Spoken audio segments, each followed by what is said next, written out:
Nogent-sur-Seine, 2 réacteurs, 2D55 qui fonctionnent aujourd'hui en France. Notre pays est le plus nucléarisé du monde. Un accident grave peut-il se produire et tout est-il prévu? Ce sera le thème de cette édition spéciale. Mesdames et messieurs, bonjour. Sous la pluie, encore le nucléaire.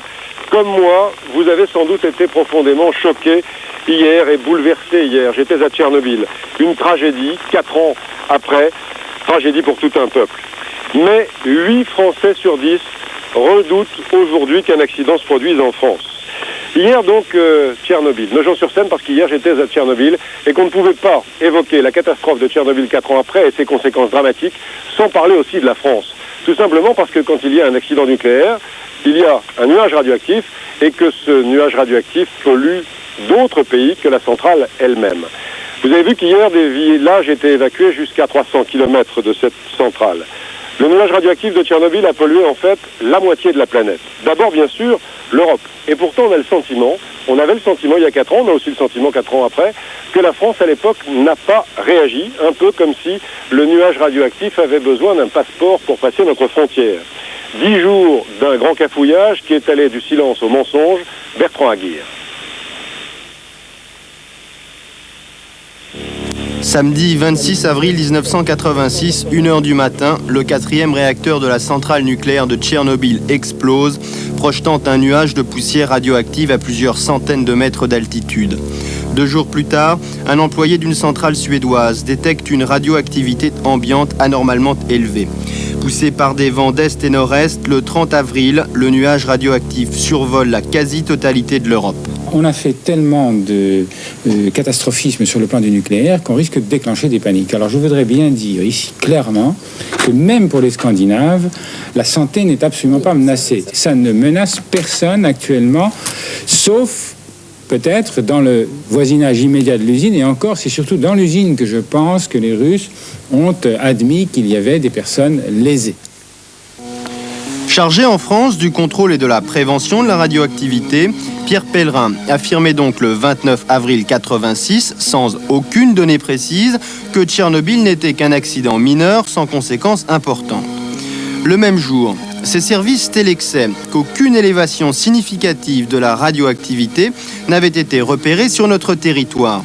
Une affirmation renouvelée le lendemain. Or, 10 jours plus tard, il se contredira en expliquant que l'augmentation en France de la radioactivité remonte au 30 avril. Reste que de toute façon, pour Pierre Pellerin, je cite, « Même si l'on détecte quelque chose compte tenu de la distance qui nous sépare de Tchernobyl, il ne s'agit que d'un problème purement scientifique. » Dans le même temps, la météorologie nationale nous apprend que le nuage s'est arrêté aux portes de Monaco grâce à un allié puissant, le fameux anticyclone des Açores. Maintenant, les prévisions. Une dépression a pris place sur la Sardaigne. Là, les vents tournent dans le sens inverse des aiguilles d'une montre. Si l'émission radioactive persistait, tout laisse à penser que cette poussière, aspirée depuis l'Ukraine, serait renvoyée vers l'Italie, la Yougoslavie et l'Autriche.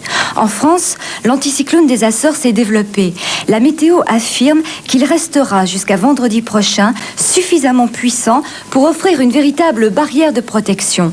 Il bloque en effet toutes les perturbations venant de l'Est. En fait, la seule petite précision que la météo a oublié de fournir, c'est que l'anticyclone des Açores s'est déplacé vers l'est et que le nuage est déjà sur nos têtes. Le 1er mai, la France entière, hormis la Bretagne, est recouverte par le nuage. Mais tout le monde, inconscient ce jour férié, le croit bloqué aux frontières. Le 2, un vent sud repousse l'invasion radioactive plus au nord-est. Les 3, 4 et 5, le nuage va se dissiper graduellement sur la partie sud-est du pays.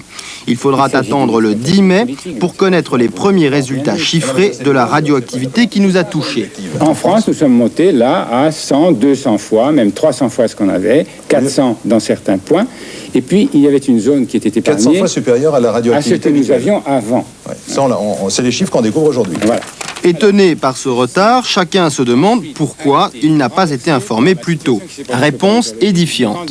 Nous sommes tombés dans une période où il y avait des fêtes et où les postes ne marchaient pas, madame. Ainsi, apprend-on qu'en France, les nuages radioactifs doivent prendre rendez-vous avant de survoler notre territoire. Un constat peu rassurant, d'autant que celui de Tchernobyl a laissé des traces. Cette carte de contamination suite aux retombées de Tchernobyl a été établie en fonction de la quantité de pluie qui est tombée entre le 1er et le 5 mai. Plus il a plu, plus les retombées radioactives ont été importantes. Les coins les plus contaminés ont été l'est de la France et le sud-est. Et dans les régions noires, ici, on a observé une contamination importante dans la chaîne alimentaire, notamment le lait, la viande, le foin que les animaux ont consommé pendant l'hiver 87. Et la consommation des produits alimentaires par les consommateurs a été faite parce que les gens n'ont pas été informés du niveau de contamination des produits qu'ils ont ingérés. Question, ces produits alimentaires contaminés présentent-ils des risques pour la santé ? Quelles que soient les doses de contamination interne, il existe des risques pour la santé à court, moyen et long terme. Les médecins de la Corse en particulier ont fait un certain nombre d'études et ont constaté parmi leurs patients une augmentation d'un certain nombre de pathologies, en particulier les pathologies thyroïdiennes. Chez l'enfant, ça peut se manifester sous forme de troubles de croissance, par exemple, et chez l'adulte, sous forme de fatigue, de troubles d'amaigrissement. Les médecins en Corse ont fait un recours au tribunal administratif de Bastia pour non-information de la population, absence de prévention donc, et puis pour absence de protection sanitaire de la population. De l'avis du ministère de la Santé, les contaminations conséquentes au passage du nuage de Tchernobyl sur notre pays ne présentent pas de danger. Une affirmation solennelle qui n'a jusqu'à aujourd'hui jamais été démontrée. Pas de danger, effectivement, c'est ce qu'on a dit pendant une quinzaine de jours en France après la catastrophe de Tchernobyl. On a entendu dans ce reportage, Monsieur Girard, je rappelle que vous êtes le patron en quelque sorte de la santé, vous êtes directeur général de la santé au ministère de la Santé, qu'en cas d'accident, c'est vous qui êtes le patron et vous étiez déjà responsable à ce niveau, à ce moment-là. On a vu là dans le reportage on note en ce moment, depuis quelques années, une augmentation assez forte des pathologies thyroïdiennes en Corse. Alors que fait-on pour la Corse ? Alors, il y a d'abord, comme toujours, en matière d'information, les faits réels, ensuite ce qui se dit, et puis ce qu'on entend. Les faits réels, on vient de vous les montrer. Alors, les faits réels, en particulier le nuage, tout le monde était parfaitement informé dès le 2, les journaux, et c'est pour ça que je fais une distinction entre l'information qui est donnée et l'information qui est reçue. Moi, ce que je tire de ce qui s'est passé à cette époque-là, c'est que les Français en général, à cette époque-là, en tous les cas, n'ont pas été assez sensibles à l'information. L'information n'existait pas, monsieur. Elle était donnée dans les journaux le 2 mai au matin. Non. Donc, les gens n'avaient pas envie de lire. Et le nuage est passé le 30, alors pourquoi le 2 mai au matin... c'était trop tard. C'était le 2 mai au matin. Je ne crois pas qu'il faille polémiquer. Mais simplement... Non, je crois que simplement... Je crois que c'est trop grave par rapport aux images qu'on a vues hier. C'est qu'il faut qu'on en tire. C'est que l'information sur ces sujets-là est quelque chose qui a besoin d'être très expliqué. Et ce qu'on peut tirer de l'expérience de Tchernobyl, c'est que dans ce domaine-là, c'est-à-dire que dans tous les domaines de crise chimique, et pour moi, et c'est peut-être pas un hasard que ce soit le directeur général de la santé qui vienne, parce que pour moi, le nucléaire n'est qu'un petit problème de l'ensemble. C'est le plus grave peut-être, parce qu'on ne le maîtrise pas. Non, ça, je ne le laisserai pas. Vous le maîtrisez parfaitement. Je ne dis pas, je dis que je ne suis pas d'accord avec vous quand vous dites c'est le plus grave, car je pense au chimique. Et le chimique, c'est encore plus compliqué. Mais on y reviendra avec une autre émission spéciale. Alors, il y a une autre question. Dans ce reportage, on met en cause beaucoup, et les soviétiques que j'ai rencontrés hier à Tchernobyl, les scientifiques soviétiques, mettent en cause M. Pellerin, qui est le patron en France du SCPRI. Vous êtes son patron. J'avais invité M. Pellerin pour qu'il puisse expliquer un petit peu tout ce qu'il avait dit à ce moment-là. Pourquoi est-ce qu'il n'est pas là aujourd'hui ? Alors, tout d'abord, je viens de vous le dire, c'est pour clairement montrer aux téléspectateurs que le nucléaire est un des éléments de notre environnement. Il y en a d'autres qui me soucient beaucoup plus. On parle du nucléaire aujourd'hui. Je sais bien, on va y revenir, mais vous me posez cette question et je réponds, c'est moi qui suis venu parce qu'effectivement, pour moi, c'est un élément de l'ensemble. Maintenant, passons au nucléaire. D'accord. En tout cas, dans ce reportage, M. Pellerin, par exemple, c'est dommage qu'il ne soit pas là pour répondre, disait que les populations scandinaves n'étaient pas concernées, qu'il n'y avait pas de danger pour elles. Eh bien, 4 ans après, vous allez voir que c'était faux et ce sont des faits. Reportage de Robert Werner. 4 ans après Tchernobyl, les habitants de toute une région de la Suède, celle de Gävle, à 200 km de Stockholm, sont toujours sous le choc. Les gens ont peur de ce qu'ils mangent au point que dans cette région agricole, des cultivateurs se rendent 2 fois par an à Stockholm, à l'Institut suédois des radiations, créé après Tchernobyl, pour se faire examiner, comme cet homme de 50 ans.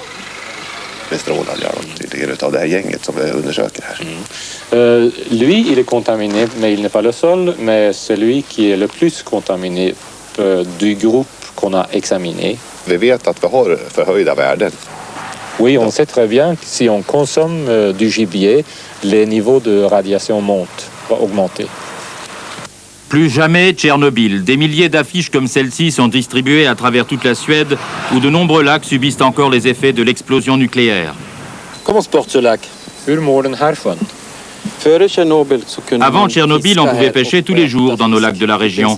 Et maintenant, le poisson est empoisonné. Et les recommandations sont de pêcher, si l'on veut consommer, 2 à 3 fois par an seulement à cause du césium dans les poissons. Voilà où on en est en Suède, où dans la région de Gävle, des sympathisants des Verts ont édité cette brochure, dans laquelle ils informent les gens sur ce qu'ils peuvent manger et où ils leur disent ce à quoi ils ne doivent surtout pas toucher. À Gävle, au-dessus d'Uppsala, on n'en finit pas d'analyser les poissons des lacs, dont les tissus recèlent des milliers de becquerels. Leur taux de radioactivité ne cesse d'augmenter. Chaque jour, dans ce laboratoire, on dissèque les poissons, on fait des prélèvements, on mesure la radioactivité émise par la viande prélevée. La radioactivité a fortement augmenté depuis l'accident de Tchernobyl. Oui, ça monte dans les élans et le temps. C'est beaucoup plus de fois qu'avant. 1000 fois plus. 1000 fois plus qu'avant Tchernobyl. Et ça monte encore. C'est parce que les animaux, ils mangent. Mais donc ça veut dire qu'on ne peut plus manger de daim et on ne peut plus manger de... on ne peut pas les manger. Pas ici. Dans la région de Gävle, on ne chasse plus pour manger. On chasse pour éviter que tout autour des lacs qui bordent les routes, il y ait trop d'animaux. Un constat désolant 4 ans après ce que certains ont appelé un accident sans suite.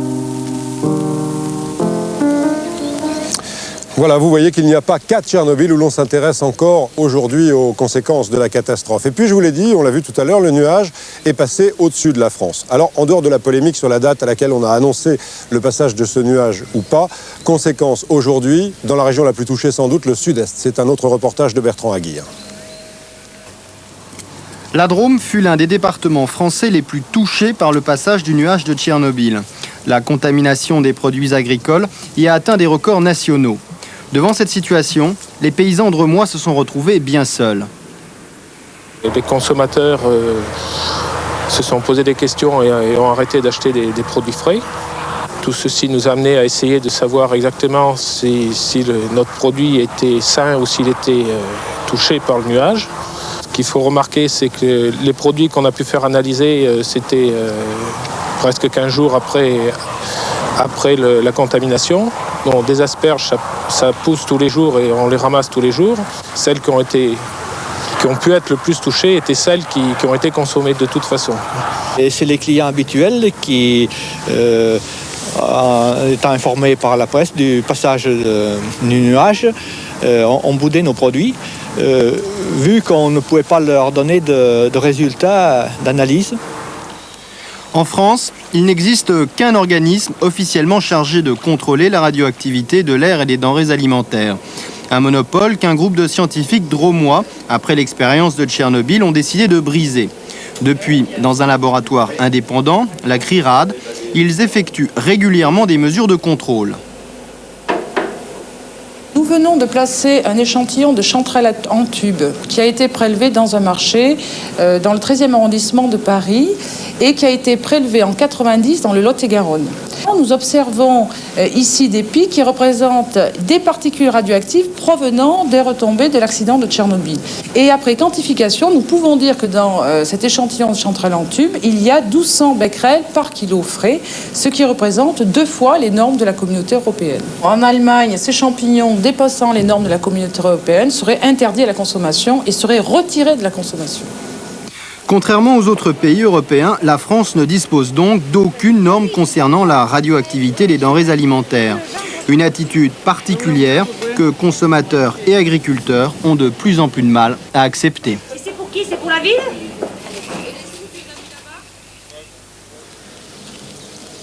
Alors, Monsieur Girard, pas de normes en France. Pourquoi cette position de retrait, en quelque sorte? D'abord, il faut savoir ce que c'est qu'une norme. Moi, j'en préférerais dire seuil d'alerte. Ça, c'est un premier point. Et là aussi, c'est la même chose pour tous les risques de toute nature, nucléaire, chimique. Pardonnez-moi d'être aussi général, mais vous verrez, je le serai tout le temps au cours de cette émission. Un seuil d'alerte, c'est un niveau à partir duquel on sait qu'il faut prendre des mesures. Sur quelle base? Parce qu'on ne connaît pas, par exemple, actuellement en URSS, on étudie les conséquences des radiations et les soviétiques font preuve de beaucoup de modestie dans ce domaine. Ils disent qu'on ne connaît pas les conséquences. Donc à partir de quoi sont établies les normes? Alors, le problème, c'est que les conditions telles que les soviétiques les ont connues il y a 4 ans et les connaissent encore maintenant et encore pour longtemps, n'ont rien à voir avec les normes minimales qui sont les seuils d'alerte. Quand la communauté européenne a dit 600 becquerels par kilo et le seuil, encore que d'ailleurs d'autres instances tout aussi respectables disent 1000 ou 1200 comme le Codex Alimentarius, nous sommes à des niveaux bien inférieurs aux niveaux qui peuvent induire des pathologies. C'est l'expérience aussi bien d'une part de l'étude des conséquences de la radioactivité naturelle qui est supérieure à ces normes et qui, dans certains points de la Terre, sont bien plus grands qu'en France, 10 fois plus grands, montre qu'il n'y a pas de conséquences pathologiques. Michel Rivasi, vous n'avez pas l'air d'accord du tout là. Pas du tout, puisque le problème, c'est le problème de la protection des consommateurs. Si demain, il y a un accident, s'il y a un problème au niveau de nos gens, eh bien, les consommateurs ne savent pas à quel niveau il faut éliminer les produits de la consommation. Parce que le ministère de la Santé, M. Girard est responsable du ministère de la Santé, eh bien, n'a jamais reconnu les normes établies par la communauté européenne. Ce qui fait que les agriculteurs n'ont jamais pu être indemnisés. Et ça pose un problème de fond. On ne peut pas avoir autant de centrales nucléaires sans une garantie vis-à-vis de la protection de la santé de la population. Là, Monsieur Girard, au moment de Tchernobyl, c'est vrai que un certain nombre de produits agricoles ont été interdits à la vente en Allemagne et pas en France. D'un côté à l'autre de la frontière, il y avait les mêmes taux. Alors pourquoi sont-ils plus prudents en Allemagne et pourquoi sommes-nous moins prudents ici? Est-ce que ça ne vient pas justement cette nécessité d'indemnisation peut-être? Non, je crois d'abord que la puissance du nuage n'a pas été la même en France et en Allemagne. Et vous dites, non, écoutez, où sont les ne polémiquons pas, nous avons vu les cartes. Où sont les cartes de retombées précises faites par votre ministère? Il n'en existe pas. Les seules qui ont été publiées, ce sont celles de notre laboratoire. Je ne peux pas vous laisser dire ça. Je ne peux pas vous laisser dire ça. D'accord, mais on peut pas. Non, ce que je vous disais, c'est qu'on ne peut pas dire. Monsieur Girard, vous avez dit que du côté allemand, excusez-moi, pardonnez-moi d'être un peu brutal, mais il faut quand même, on est un peu pris par le temps. Vous avez dit qu'en Allemagne, c'était moins pollué qu'en France. Il y a parfois des champs qui étaient coupés par une route. La frontière, il n'y a pas besoin d'un passeport. Je n'ai pas dit qu'en Allemagne, c'était moins pollué qu'en France. J'ai dit plutôt le contraire. J'ai dit simplement que le nuage se déplaçait en s'étendant et que forcément, quand vous regardez l'ensemble de l'Europe, l'Espagne ou la Grande-Bretagne sont encore moins polluées que la France un peu moins que l'Allemagne, etc. Oui. En France, on n'a pris aucune mesure. Si. On a mesuré quelques... Mais au niveau des produits, on a mesuré quelques 1500 en 15 jours produits. Bon.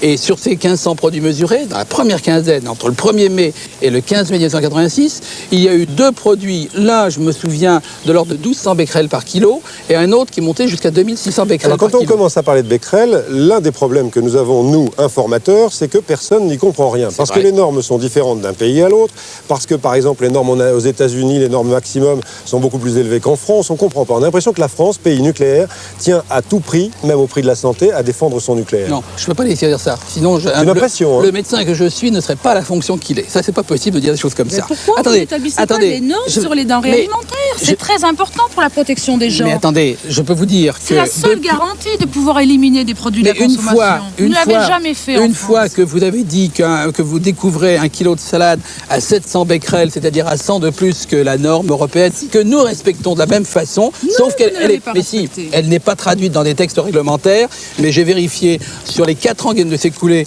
c'est-à-dire aussi bien depuis le 1er mai 1986 que plus récemment, tous les contrôles qui ont été faits, toutes les mesures, ont montré qu'on était, sauf en de rares exceptions que je viens de vous citer, en dessous des 600 becquerels par kilo.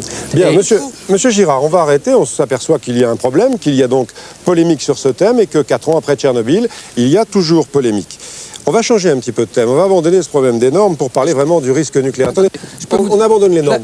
Justement, pour finir, parce qu'il faut une solution. Vous soulevez un problème, une polémique. Alors justement, cette polémique ne peut plus durer, elle ne peut plus continuer. Nous sommes tous d'accord. Attendez, donc c'est la raison pour laquelle le gouvernement a mis en place un système d'intercomparaison. Ça n'a rien à voir avec si. Non, la polémique, écoutez, ça veut faire. Mais effectivement, c'est important la polémique. Quand même. La polémique. Attendez, laissez-moi parler. Je vous ai laissé parler. La polémique a conduit à constater des mesures différentes et à donc mettre un système de comparaison des laboratoires parce que c'est une technique difficile. Tout à fait. Bon, en tout cas, monsieur, indépendamment de tout ça, et vous allez voir qu'il y a quand même encore des progrès à faire au niveau de l'information. Hier, nous avons publié avec Le Parisien un sondage BVA qui montrait que 81% des Français craignaient un accident, que 77% se disaient mal informés, que 30% seulement pensaient que des mesures de sécurité, des plans de secours existaient. Il y a en France, je vous l'ai dit, on va peut-être le voir sur une carte, vous allez voir que c'est impressionnant, 55 réacteurs nucléaires qui fonctionnent aujourd'hui, c'est-à-dire qu'il y en a partout sur le territoire français. Alors, qu'est-ce qui a été mis en place si par hasard un accident se produisait? Eh bien, nous ne sommes pas allés très loin. Nous sommes allés dans la petite ville de Nogent, à 19 km de l'endroit où je me trouve, pour demander aux gens et pour savoir ce qui était prévu en cas d'accident. Reportage d'Elisabeth Tran.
On le répète au plus haut niveau, les centrales nucléaires françaises sont sûres.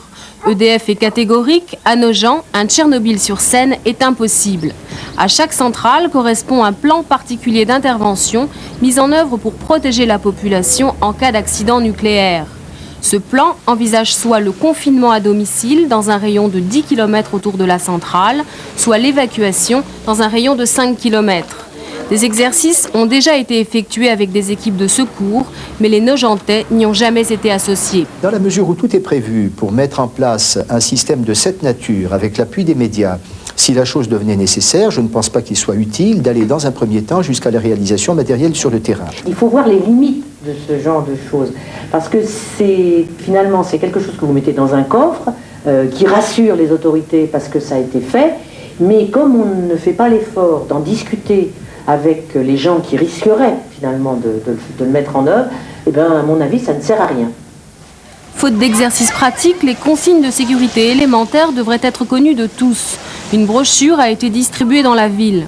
En cas de confinement à domicile, elle conseille aux parents, paradoxalement, de sortir pour aller chercher leurs enfants à l'école. À l'école, aucune consigne particulière n'a été donnée. Nous n'avons jamais eu aucune information officielle à ce sujet-là. On ne nous a jamais rien demandé et rien donné, rien dit. EDF et les pouvoirs publics souhaitent diffuser une information sérieuse. Mais est-elle réellement comprise des habitants? Le risque, il est sûrement latent, mais on n'y pense pas. On vit avec. Vous savez, la centrale, elle est là. Elle me donne la direction du vent, c'est tout. Si un jour il y avait un accident à la centrale, est-ce que vous sauriez quoi faire? Bah non, pas trop. On nous a jamais tellement bien expliqué ce qu'il fallait faire et je ne saurais pas. Je ne peux pas vous expliquer. Mais nous avons un petit livre que j'ai à peine regardé, que je dis toujours, je regarderai un jour. Dans le fond de moi-même, je pense que je n'aurais pas le temps de faire quelque chose. Mais je trouve que ça serait plus avantageux que les Parisiens, parce que nous, on serait morts tout de suite et vous, 1 heure après. On sait qu'il y a du danger, mais on ignore à quel point. Et est-ce qu'il y a des risques vraiment? Les risques, aussi infimes soient-ils, doivent être intégrés par tous. En matière nucléaire, l'ignorance ou une information lénifiante peuvent avoir les conséquences que l'on sait. Je présente maintenant un homme qui n'a pas la langue de bois dans ce domaine, c'est Pierre Tanguy, qui est le patron de la sûreté à EDF. Et Pierre Tanguy, vous dites vous-même, non, un accident nucléaire n'est pas impossible. Tout à fait. Et je crois d'ailleurs que la meilleure manière d'éviter un accident, c'est de savoir qu'il peut arriver et qu'il n'arrive pas qu'aux autres. Mais ce que je voudrais dire quand même, et vous le savez bien, c'est que ce que nous craignons, heureusement, ce n'est pas un accident type Tchernobyl. Et je vous le dis franchement, si j'avais le moindre doute que dans cette centrale de Nogent, un jour, il puisse y avoir une catastrophe du type de Tchernobyl, je serais le premier à demander que progressivement on arrête cette centrale. De temps en temps, il y a des problèmes, on parle de fuites, de trucs comme ça. Est-ce qu'on ne peut pas arrêter des réacteurs un peu plus souvent pour rassurer les gens? Croyez-moi, les réacteurs, on les arrête. Nous sommes contrôlés par des autorités de sûreté indépendantes qui ne nous passent rien. Et les gens de Nogent, justement, savent bien que ces 2 panaches se sont arrêtés pendant l'année 89. L'un des 2 pendant pratiquement 9 mois, si je me souviens bien, et l'autre pendant 3 mois. Mais il y a encore eu des problèmes récemment. Nous avons des incidents. Et c'est pourquoi je dis qu'un accident n'est pas impossible. Donc il faut s'y préparer. C'est pourquoi lorsque j'entendais des personnes de la région dire « nous ne sommes pas informés », je crois que là, il y a un vrai problème. Nous essayons de donner de l'information. Vous êtes arrivés, vous avez dû voir le centre d'information. Oui. Il est ouvert à tout le monde, tous les jours de la semaine. On peut téléphoner, venir le week-end. Donc les gens peuvent venir. Et nous recevons à peu près 20 à 25 000 personnes par an. C'est pas mal, 20 à 25 000 personnes, mais pourquoi pas davantage? On ne cherche pas à convaincre les gens, mais à leur donner de l'information. Donc à votre avis, il ne faut pas qu'après l'émission de Tchernobyl d'hier, après cette polémique sur les normes, c'est vrai qu'elle existera, je pense, encore longtemps, vous pensez, vous, vraiment, au fond de vous-même, qu'on n'a pas à avoir peur? Je pense que la population n'a pas à avoir peur, mais que par contre, nous, EDF, nous devons être très concernés. Et vous ne vous sentez pas vous n'avez pas un peu plus peur quand même qu'avant Tchernobyl? Incontestablement. Tchernobyl a été un traumatisme pour tous les gens qui s'occupent du nucléaire. C'est une catastrophe qui est émotionnante. Enfin, il y a une équipe d'EDF qui a été au printemps 1987 à Tchernobyl.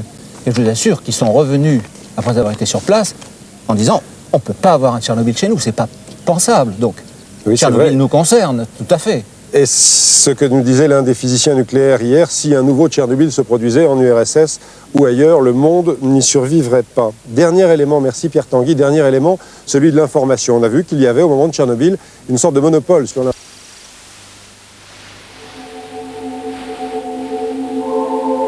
Dans la nuit du 25 avril 1986, le réacteur numéro 4 de la centrale nucléaire de Tchernobyl explose.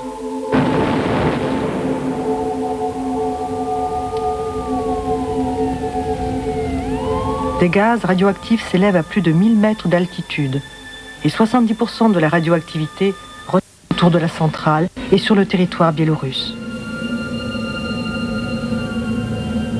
Le cœur du réacteur détruit va brûler 10 jours et le nuage radioactif s'étend sur toute l'Europe.